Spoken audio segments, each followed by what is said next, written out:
एक बड़ी पुरानी कहावत है, अंधा मुर्गा थोथा धान, जैसा नाई वैसा जजमान। जैसे अंधे मुर्गे को खिलाने के लिए खोखले धान मिलेंगे, तो वैसे ही नाई अगर घटिया होगा तो जजमान भी घटिया ही मिलेंगे। यूएनएससी में तालिबान को लेकर बवाल मचा और भारत ने पाकिस्तान को उठाकर बाहर फेंका। ये दूसरी बार है जब यूएनएससी से बाहर का रास्ता दिखला दिया भारत ने, लेकिन आखिरकार रूस ने पासा पलट दिया। यूएनएससी में बड़े हंगामे के बीच जानेंगे कल की मीटिंग में आखिर क्या बवाल कटा। इसके अलावा बहुत कुछ, आइए जानते हैं इन खबरों को विस्तार से। जिस तरीके के अफगानिस्तान में हालात हो गए हैं, उसके बाद यूएनएससी की इमरजेंसी बैठक बुलाई रूस ने भी, और भारत यूएनएससी का अध्यक्षता कर रहा है। ऐसे में रूस की भी नहीं चली और भारत ने पाकिस्तान को इस मीटिंग में आने नहीं दिया।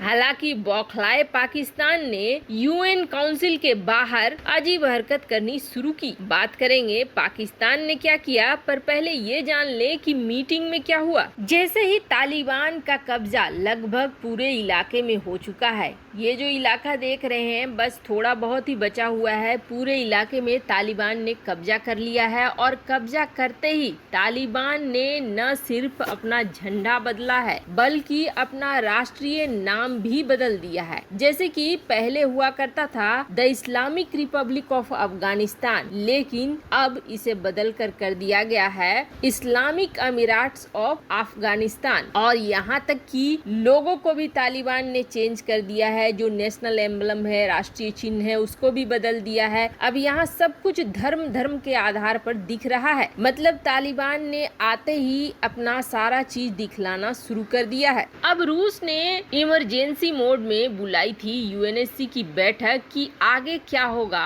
और क्या करेगा तालिबान अब अफगानिस्तान के साथ और वहाँ पे जो लोगों के इन्वेस्टमेंट है उसके साथ। हालांकि बार बार तालिबान ये कह रहा है कि किसी भी राजनयिक को भागने की जरूरत नहीं है, किसी भी चीज को हटाने की जरूरत नहीं है, हम सबको सुरक्षा देंगे और हम विकास और शांति से आगे बढ़ेंगे। लेकिन कितनी सच्चाई है ये तो आगे चलकर पता चलेगी, क्योंकि तालिबान मानता है शरिया कानून को। वैसे शरिया कानून तो सऊदी अरब भी मानता है, लेकिन बात ये है कि इस कानून के तोड़ने पर जिस तरीके की सजा तालिबान देता है वो सजा और कहीं नहीं मिलती है। इस वजह से ये देखना होगा कि आने वाले साल में तालिबान क्या करता है और कैसे अपने देशवासियों को रखता है। आप अफगानिस्तान की पुरानी तस्वीरों को देखेंगे तो असली अफगानिस्तान कभी ऐसा हुआ करता था, बिल्कुल स्वतंत्र और खुले विचारों का। पर अब ये अफगानिस्तान बदल चुका है। अब यहाँ जो ये पत्रकार पहुँची है, ये पत्रकार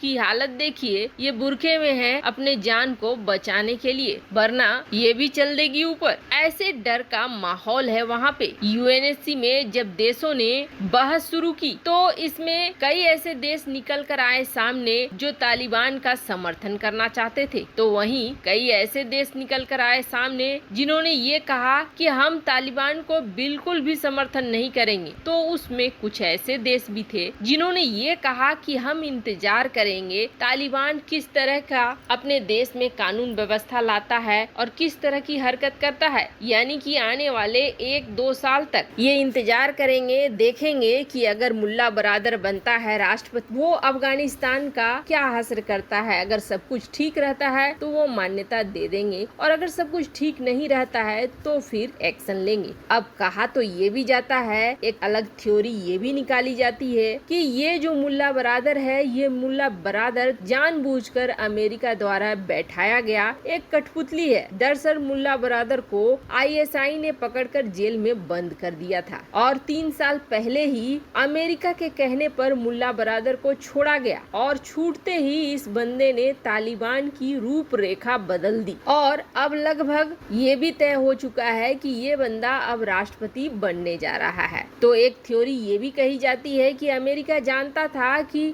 अंतिम में जाकर अफगानिस्तान पर तालिबान का ही राज होगा तो क्यों नहीं एक ऐसे शख्स को बिठाया जाए जो अमेरिका के अनुसार काम करे। अगर ये थ्योरी कहीं भी सच है तो ये माना जा रहा है कि तालिबान शासन के अंतर्गत भी अफगानिस्तान एक अलग रूप को देखेगा। जैसे कि तालिबान ने ये ऐलान कर दिया है कि हम महिलाओं को पढ़ने का अधिकार देंगे, लेकिन ये जो महिलाएं हैं जाएंगी बिल्कुल इस्लामिक कानून के तहत पूरे बुरखे में, और उन्हें पढ़ाने वाली टीचर भी होंगी वो महिला होंगी, तभी इनकी एजुकेशन हो पाएगी। जहां ब्रिटेन ने सीधे कह दिया है कि वो तालिबान को नहीं स्वीकार करेगा, तो वहीं पाकिस्तान और चीन ने बिल्कुल सीधे दिखला दिया है कि वो तालिबान के साथ अच्छे रिश्ते बनाना चाहते हैं, इसलिए वो तालिबानी सरकार को समर्थन देंगे। पर रूस ने अपना पत्ता बिल्कुल लास्ट में खोला है। उससे पहले ये जान लीजिए कि भारत ने पाकिस्तान को एक बार फिर यूएनएससी से बाहर का रास्ता दिखलाया। यूएनएससी में जो इमरजेंसी बैठक हो रही थी, इस बैठक से पाकिस्तान को बाहर निकाला गया, उसे नहीं बुलाया गया, जिसके बाद गुस्साए पाकिस्तान ने भारत के ऊपर खींच निकाली। पाकिस्तान ने आरोप लगाया कि भारत अपने राजनीतिक उद्देश्यों की पूर्ति के लिए यूएन के मंच का इस्तेमाल कर रहा है। पाकिस्तान ने कहा कि एक बार फिर उसे यूएनएससी की बैठक में बोलने नहीं दिया गया। पाकिस्तानी विदेश मंत्री शाह महमूद कुरैशी ने ये आरोप तक लगा दिया कि